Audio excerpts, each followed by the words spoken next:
অনিতা শৰ্মাই এই মুহূৰ্তত উপস্থিত আছোঁ টাৰলাংছৰ বাকৰিত 15ৰ পৰা 19 তাৰিখলৈ অনুষ্ঠিত হ'বলগীয়া কাৰ্বি যুৱ মহোৎসৱৰ খেলপথাৰত প্ৰতি বছৰে জাকজমকতাৰে অনুষ্ঠিত হৈ অহা এই যুৱ মহোৎসৱত গোটেই জিলাৰ বিভিন্ন অঞ্চলৰ পৰা অহা দলসমূহে তেওঁলোকৰ কৃষ্টি সংস্কৃতি প্ৰদৰ্শন কৰে।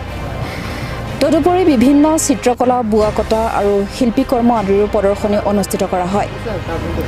জিলাখনত বসবাস কৰি থকা বিভিন্ন জাতি জনগোষ্ঠীৰ কলা কৃষ্টিসমূহকো এই যুৱ মহোৎসৱলৈ আমন্ত্ৰণ জনোৱা হয়, যাৰ ফলত কাৰ্বি যুৱ মহোৎসৱে বিভিন্ন জাতি জনগোষ্ঠীৰ মাজত এক সমন্বয় বাতাবৰণ গঢ়ি তোলাৰ গুৰুত্বপূৰ্ণ ভূমিকা পালন কৰিছে। কাৰ্বি শিল্পী সংস্কৃতিৰ চৰ্চা কেন্দ্ৰৰূপী এটি অনুষ্ঠান হৈছে কাৰ্বি কালচাৰেল ছ'চাইটি, চমুকৈ KCS। সকলো জাতি জনগোষ্ঠীৰ দৰে কাৰ্বিসকলৰো নিজা কলা সংস্কৃতি আছে।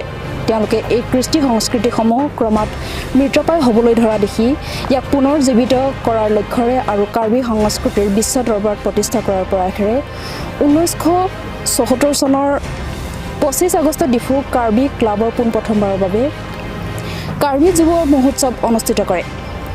ইয়াৰ লগতে সংগতি ৰাখি দুবছৰৰ পিছতে 1976 চনৰ KCS নামৰ সাংস্কৃতিক অনুষ্ঠানটোৰ জন্ম হয়। KCSৰ প্ৰতিষ্ঠাপক সভাপতি আৰু সম্পাদক আছিল ক্ৰমে লুঞ্চি টিমুং আৰু ৰয় ইংহি। জন্মলগ্নৰ পৰাই KCSে কাৰ্বি যুৱ মহোৎসৱৰ পৃষ্ঠপোষকতা কৰি আহিছে আৰু প্ৰতি বছৰে ফেব্ৰুৱাৰী মাহৰ 15 আৰু 19 তাৰিখলৈ ডিফু টাৰলাংছত কাৰ্বি যুৱ মহোৎসৱৰ